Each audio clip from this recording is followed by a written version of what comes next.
Bonjour à tous et bienvenue dans le Mag Essonne, spécial législatif de la deuxième circonscription de l'Essonne. Sur Radio Sensation, nous recevons l'ensemble des candidats et aujourd'hui, c'est au tour de Mamassi. Bonjour.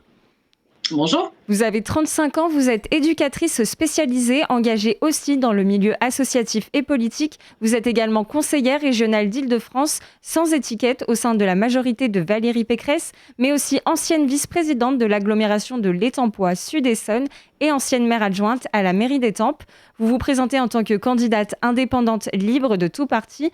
Quel sens souhaitez-vous donner à votre candidature, Mamassi, et quelles seront vos priorités si vous êtes élue députée ? Alors écoutez, il était primordial pour moi de pouvoir être la candidate essonnienne qui parle à l'ensemble des Essonniens, la candidate des Sud-Essonniens, la candidate qui se dit qu'aujourd'hui la fatalité n'existe pas, qu'elle veut parler à tout le monde, à la jeunesse, aux entreprises, aux agriculteurs, la candidature du véritable renouveau, celle du respect et celle de l'apaisement.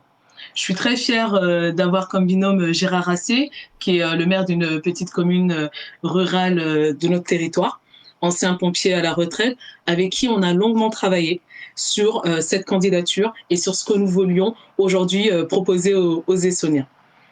On s'est dit qu'une liste indépendante, une liste qui ne serait soumise à aucune idéologie, à aucun dogme, serait une liste qui répondrait à une réalité de territoire. On avait envie d'avoir une liste et une équipe qui parlerait vrai, sans aucune crainte d'un parti ou d'un autre. Une liste qui aurait cette liberté de se dire qu'on a le droit de parler d'immigration et de sécurité sans avoir peur d'être taxé de raciste, qu'on a le droit de parler de partage et de solidarité sans avoir peur d'être taxé de bolchevique. On avait envie d'une liste qui parle à l'ensemble des Essonniens et surtout une liste qui nous correspond. Alors, vous nous l'avez dit, vous venez d'Étampes, le reste de la circonscription est très rural. Comment comptez-vous porter également la voix de la ruralité ? Alors, je suis une ancienne vice-présidente de l'agglomération de l'Étampois. Donc, la ruralité, je connais puisque j'ai été amenée dans le cadre de mes fonctions précédentes à être VP sur 38 communes. Et mon binôme, Gérard Assé, est le maire de la commune d'Écharcons. Donc, justement, à nous deux, on représente réellement le territoire. On englobe entièrement le territoire. Dans cette émission, nous allons aborder 3 thèmes, l'environnement, la sécurité, mais nous allons commencer par le pouvoir d'achat. Depuis la guerre russo-ukrainienne, l'inflation ne cesse de progresser. Quelles solutions soutiendrez-vous demain à l'Assemblée nationale, Mamassi ? Alors, sur les solutions que nous on propose, en tout cas, c'est la revalorisation des salaires. On souhaite revenir sur le travailler plus pour gagner plus, parce qu'aujourd'hui, c'est plus possible de penser qu'on quémande. Voilà, j'utilise volontairement ce terme. Les chèques inflation ou les 15 centimes d'euros pour nous permettre de mettre l'essence ne sont plus tolérables. Je trouve ça d'ailleurs humiliant d'imaginer que la France, septième puissance économique mondiale, puisse avoir en son sein 12 millions de personnes qui vivent sous le seuil de pauvreté. Ça fait presque 20% de la population et c'est quelque chose qui n'est pas acceptable. Je soutiendrai le blocage des prix des énergies en baissant la TVA sur les carburants et en stoppant les taxes sur le gaz et l'électricité. À un moment donné, on ne peut pas continuer à vivre dans un pays où on est à plus de 15% d'augmentation sur le blé, avec l'essence qui a plus de 2 euros, avec le litre d'huile qu'on achète 5 euros. Ce n'est pas acceptable, ce n'est pas entendable d'avoir sur notre territoire plus d'1 million de personnes qui sont considérées être des travailleurs pauvres. Des personnes comme vous et moi qui travaillons, qui se levons tous les matins et qui, à la fin du mois, n'arrivent même pas à vivre de leur labeur. Dans votre programme, Mamassi, vous souhaitez réparer les fractures territoriales et sociales. Quelles sont les mesures que vous allez défendre pour cela ? Sur la fracture territoriale et sociale, déjà dans un premier temps, ce qui est important de prendre en considération, comme je disais, c'était la répartition des richesses, certes, mais surtout les salaires. C'est sur la revalorisation des salaires qu'on va réussir justement à réparer cette fracture. Lorsque les uns et les autres pourront vivre décemment de ce qui travaille, on sera déjà dans une situation différente. Concernant l'environnement, la circonscription est une zone très agricole. Vous proposez d'aider à la transmission des exploitations. Aujourd'hui, c'est un manque selon vous ? Oui, absolument. Et sur la question de l'environnement, moi, je souhaiterais quand même élargir, parce que quand on parle d'environnement, on parle également d'énergie, on parle de déchets, on parle d'agriculture. Et c'est vrai que sur ces thématiques, je me dis que sur la question ne serait-ce qu'énergétique, il nous faut clairement réinvestir massivement pour produire de l'énergie. Parce qu'aujourd'hui, personne n'a prévu de s'éclairer à la bougie. Il ne s'agit pas de dire je vais être pour le nucléaire ou le tout nucléaire ou dire on est contre les éoliennes ou contre le méta ou pour le méta. Je pense que demain, on sera amené justement à avoir un mix énergétique.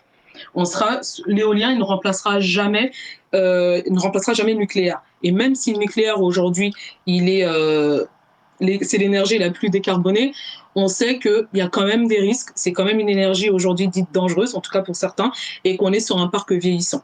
Donc moi, je pense qu'il nous faut repenser les choses à grande échelle et de manière beaucoup plus large, en associant justement celles et ceux qui sont sur le terrain, en associant la population et en essayant de se dire que le véritable enjeu pour nous, c'est l'acceptation des territoires justement de ces dites solutions.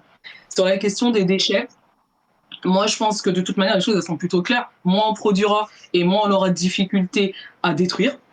Et la question du tri sélectif, c'est des choses qu'il faut continuer à accompagner parce que moi, je sais que sur mon territoire, notamment sur Étampes, on a une vraie difficulté aujourd'hui à faire entendre à la population la nécessité du tri sélectif. Le tri, aujourd'hui, ça peut répondre à deux choses, à la question du méta, mais aussi à comment on accompagne justement les gens dans ça. Il va falloir monter une vraie campagne de prévention pour pouvoir les accompagner dans ces enjeux. Et enfin, les agriculteurs, j'ai été, moi, amenée, effectivement, dans le cadre de mes fonctions d'ancienne vice-présidente, à énormément échanger avec les agriculteurs locaux. Nous, c'est vrai que sur le territoire, on a plutôt affaire à des céréaliers. Et ce qui remonte, en tout cas, du terrain, c'est que le bio, oui, mais à quel prix? Et surtout, on sait que le bio aujourd'hui, c'est pas quelque chose qui est accessible à tout le monde. Dans la conjoncture où on parle de pouvoir d'achat mis à mal et en difficulté, on comprend bien qu'on ne peut pas demander aujourd'hui aux habitants de faire un effort supplémentaire, en tout cas dans l'alimentaire. C'est pas gérable. Sachant qu'on est quand même en France, et je le dis quand même avec beaucoup de modestie, dans un pays qui est énormément normé. On sait qu'on a l'agriculture la plus saine au monde. Donc, il nous faut faire confiance à nos amis agriculteurs. Et je pense qu'effectivement, de continuer à leur taper dessus comme on est en train de le faire à longueur de journée, parce que moi je trouve ça dangereux d'entendre à longueur de journée dire que les agriculteurs sont les méchants pollueurs alors que clairement ils sont celles et ceux qui nous nourrissent aujourd'hui, c'est quelque chose de dangereux pour la suite.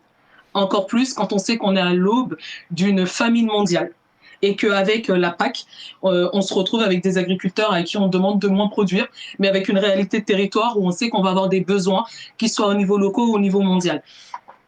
Sur un autre terme, les élus départementaux demandent aujourd'hui depuis quelques années un plan Essonne, dénonçant un manque d'effectifs, que ce soit en termes de policiers, en termes de justice.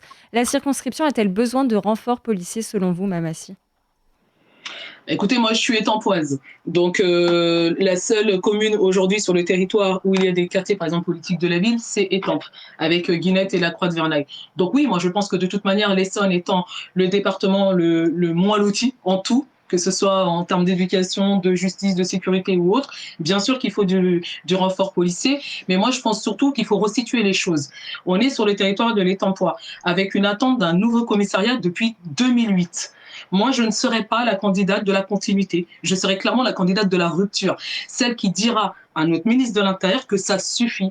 On ne peut pas continuer à laisser des hommes et des femmes travailler dans ces conditions dans le commissariat d'Étampes, même si on a tenté au niveau local d'apporter un sens, en tout cas en sens noble du terme, au rafraîchissement du commissariat, avec notamment l'action MC dans la cité, surtout l'action permis citoyen qui a permis aux jeunes des quartiers de Guinette et de Croix-de-Verneuil de rénover et de réhabiliter une partie du commissariat. La réalité, c'est que le commissariat, les gens sont dans des préfabriqués, dans des conditions inhumaines et qu'il nous faut continuer à accompagner justement celles et ceux qui sont là pour nous protéger. Parallèlement à ça, je n'oublie pas que je suis éducatrice spécialisée, qu'on ne peut pas parler de sécurité sans parler de prévention, que je suis également très attachée à la notion de prévention de la délinquance et qu'au même titre que je soutiendrai les projets de loi qui iront dans le sens qu'il y ait une police de proximité dans les communes de plus de 10 000 habitants, je souhaite également qu'il y ait des équipes d'éducateurs spécialisés dans les territoires les plus en difficulté parce que c'est extrêmement important de pouvoir soutenir celles et ceux qui sont en difficulté sur le terrain. Je pense aux familles monoparentales, mais à toutes celles et ceux qui essayent d'agir au quotidien pour apporter une meilleure condition, en tout cas à nos jeunes. Merci Mamassi d'avoir été avec nous sur Sensation. Je rappelle que le premier tour des élections législatives aura lieu le 12 juin prochain et cette interview est disponible en replay sur notre application et notre chaîne YouTube Radio Sensation.